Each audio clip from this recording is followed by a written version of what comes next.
नमस्कार दोस्तों। आज मैं आप लोग के लिए एसएससी जीडी एग्ज़ाम 2024 24 फरवरी फोर्थ शिफ्ट का एग्ज़ाम समाप्त हो चुका है। इन्हें पूछे गए सही प्रश्न मिल चुके हैं जो आपका 100% रियल ऑथेंटिक क्वेश्चन है। जिन्हें इसका पीडीएफ चाहिए वो टेलीग्राम या व्हाट्सएप ग्रुप पे जुड़ सकते हैं या हमारे व्हाट्सएप नंबर से पीडीएफ प्रोवाइड कर सकते हैं। पहला प्रश्न दिया गया था, कथक किस राज्य का शास्त्रीय नृत्य है? तो कथक आपका उत्तर प्रदेश का शास्त्रीय नृत्य है। कथक भारतीय शास्त्रीय नृत्य के 8 प्रमुख रूपों में से एक है। कथक वैदिक संस्कृत शब्द से लिया गया। कथा जिसका अर्थ है कहानी, कथाकार जिसका अर्थ है वह जो कहानी कहता है। कथक भक्ति आंदोलन के दौरान विकसित हुआ जिसमें बचपन और हिंदू भगवान कृष्ण की कहानियों में शामिल है। मुगल शासन के दौरान सम्राट कथक नृत्य के संरक्षक थे और उन्होंने अपने शाही दरबार में इसे सक्रिय रूप से बढ़ावा दिया। फारसी तत्व को प्रदर्शित करने वाला एकमात्र भारतीय शास्त्रीय नृत्य है। भारत में दूसरा बार एशियाई खेल के आयोजित कब किया गया? 1982 ईस्वी में। इसका आयोजन पहली बार 1951 में नई दिल्ली में आयोजित किया गया था। भारत की राजधानी नई दिल्ली में दो अवसरों पर आयोजित किया गया। पहला 1951, दूसरा 1982।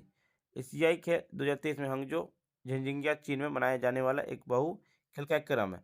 2018 का एशिया खेल का मेजबानी इंडोनेशिया जकार्ता में किया गया था। चंद्रगुप्त प्रथम की पत्नी का नाम क्या था? चंद्रगुप्त प्रथम की पत्नी का नाम कुमारी देवी था। इन्होंने विवाह किया जो लक्ष्मी राजकुमार थी।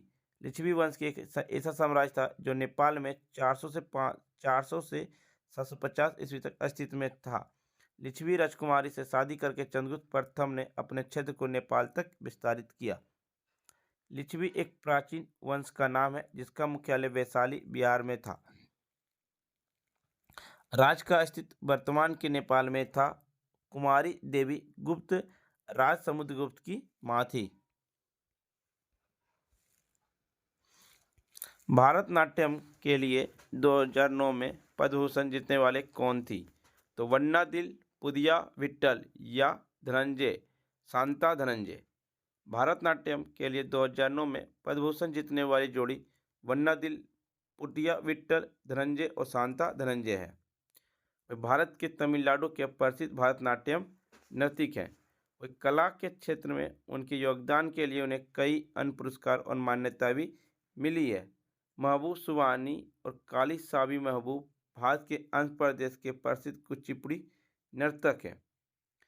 केवी संपत कुमार विदुषी के एस जयलक्ष्मी भारत के कर्नाटक के संगीतकार हैं। कृष्णा एला और सुचित्रा एला वैज्ञानिक और उद्यमी हैं जिन्होंने जैव प्रौद्योगिकी कंपनी भारत बायोटेक की स्थापना की।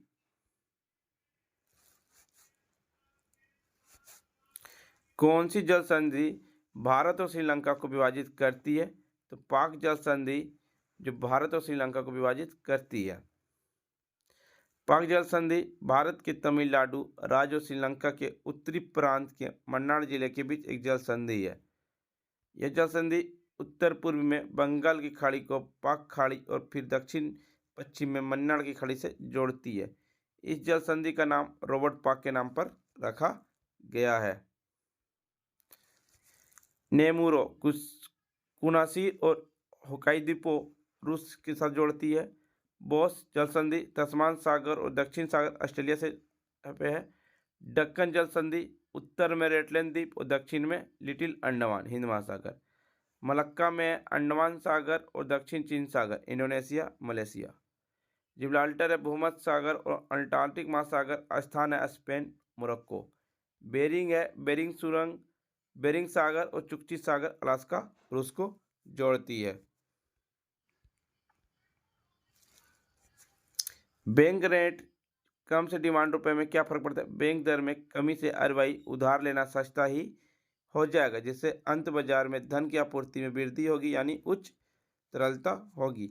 एक था अनुच्छेद 51A में क्या है? तो अनुच्छेद 51A संविधान का पालन करना, उसके आदर्श संस्थान राष्ट्रध्वज एवं राष्ट्रगान का आदर करना, स्वतंत्रता के लिए हमारे राष्ट्रीय संघर्ष को प्रेरित करने वाले महान आदर्श का पालन करना, भारत की संप्रभुता, एकता और अखंडता को बनाए रखना, उसकी रक्षा करना, देश की रक्षा करना, आहन किए जाने पर राष्ट्र की सेवा करना, भारत के लोगों में समरसता और सम्मान भातृत्व की भावना को निर्माण करना, जो धर्म, भाषा और प्रदेश की वर्ग आधारित सभी प्रकार के भेदभाव से परे हो।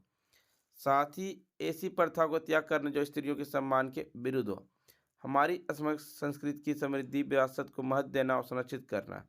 वनों, झीलों, नदियों और वन्यजीव सहित प्राकृतिक पर्यावरण की रक्षा एवं सुधार करने का प्रमाणित प्रत्यय या दयाभाव रखना। मानवतावाद, वैज्ञानिक दृष्टिकोण तथा ज्ञान अर्जन के एवं सुधार की भावना का विकास कर जाना। सार्वजनिक संपत्ति का सुरक्षा करना एवं हिंसा से दूर रहना। व्यक्तिगत और सामूहिक गतिविधि के सभी क्षेत्रों में उत्कृष्टता के लिए प्रयास करना ताकि राष्ट्र लगातार उच्च स्तर की उपलब्धि हासिल करे। 6 से 14 वर्ष तक की आयु को अपने बच्चे को शिक्षा का अवसर प्राप्त करना 86वां संविधान संशोधन के द्वारा जोड़ा गया।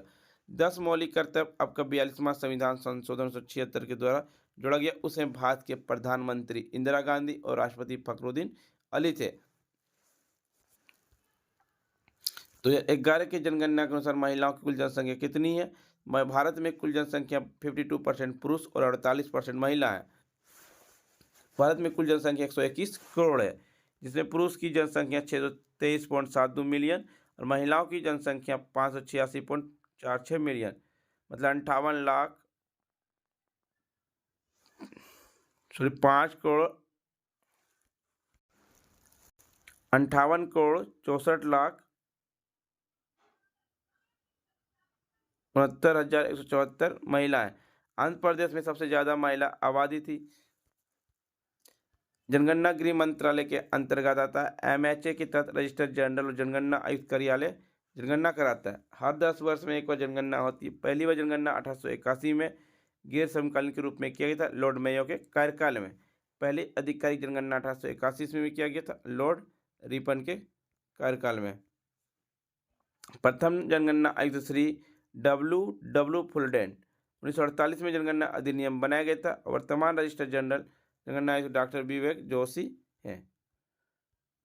सबसे साक्षर जिला केरल, सबसे लिंग अनुपात केरल, सर्वोत्तम विकास दर दादर और नगर हवेली, सर्वाधिक आबादी वाला राज्य उत्तर प्रदेश, बिजनेस 74.04%, शिक्षा दर में जनसंख्या घनत्व 382 व्यक्ति पर किलोमीटर, लिंगानुपात 943, प्रत्येक 1000 पुरुष पर 943 महिला। रजिस्टर जनरल जनगणना आयुक्त CM चंद्रमौली हैं वर्तमान में।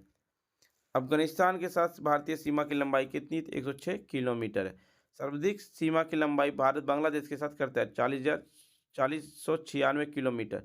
चीन में 3488 किलोमीटर, पाकिस्तान में 3310 किलोमीटर, नेपाल में 1752 किलोमीटर, म्यांमार में 1458 किलोमीटर, भूटान में 699 किलोमीटर, अफगानिस्तान में 106 किलोमीटर।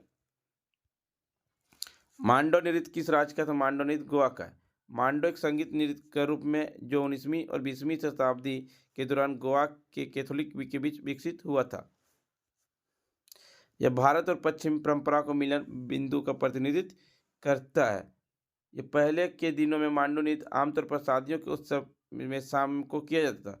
यह 30 से अधिक वर्षों तक लगातार गोवा में आयोजित किया गया है। एक पूछा गया हीलियम का परमाणु क्रमांक कितना था? हीलियम का परमाणु क्रमांक 2 होता है। ब्रह्मांड में उपलब्ध दूसरा सबसे प्रचुर तत्व है। हीलियम का प्रतीक He परमाणु क्रमांक 2 के साथ आदर्श गैसों के रूप में माना जाता है। यह रंगीन, गंधहीन, स्वादहीन और गैर वियुक्ता होती है। हीलियम गैस का उपयोग पार्टी के गुब्बारे, वैज्ञानिक के गुब्बारे और ब्लिम्प आदि को फुलाने के लिए किया जाता है। हीलियम का परमाणु द्रव्यमान 4.00260 U होता है। हीलियम का क्वांटम 268.9 डिग्री सेल्सियस होता है। 5 प्रकार का रिट जारी करने के लिए कौन सा अनुच्छेद का प्रयोग करता है? अनुच्छेद 32 और अनुच्छेद 226। अनुच्छेद 32 के तहत सुप्रीम कोर्ट, अनुच्छेद 226 के तहत हाई कोर्ट। बंदी, प्रतिष्करण, परमादेश, प्रतिषेध, उत्प्रेषण अधिकार, परीक्षा। डॉक्टर भीमराव अम्बेडकर द्वारा भारतीय संविधान के अनुच्छेद 32 को भारतीय संविधान का हृदय और आत्मा बताया था। यह एक नागरिक को उनके उल्लंघन के मामले में किसी मौलिक अधिकार का सहारा लेने के लिए सर्वोच्च न्यायालय का दरवाजा खटखटाने का अधिकार देता है। एक पूछा गया था कौन गवर्नर ऑफ द ईयर 2023 में किसे मिला? तो प्रधानमंत्री नरेंद्र मोदी ने केंद्रीय बैंकिंग पुरस्कार 2023 में गवर्नर ऑफ द ईयर सम्मानित किए जाने वाले आरबीआई गवर्नर शक्तिकांत दास को बधाई दी है। यह पुरस्कार ने आरबीआई के प्रमुख रूप से मुद्रास्फीति के प्रबंधन और कोविड महामारी और वैश्विक उथल-पुथल जैसे संकटों के दौरान भारत की बैंकिंग प्रणाली को कुशलता से संभालने में उनकी भूमिका को मान्यता दी है।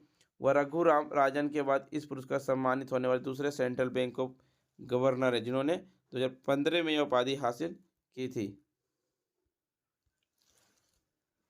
फ्रेंड्स, वीडियो पसंद आई हो तो लाइक शेयर सब्सक्राइब जरूर करें। जिन्हें इसका पीडीएफ चाहिए वो टेलीग्राम या व्हाट्सएप ग्रुप पे जुड़ सकते हैं। डिस्क्रिप्शन लिंक दे दिया गया। तब तक के लिए धन्यवाद फ्रेंड्स, मिलते हैं।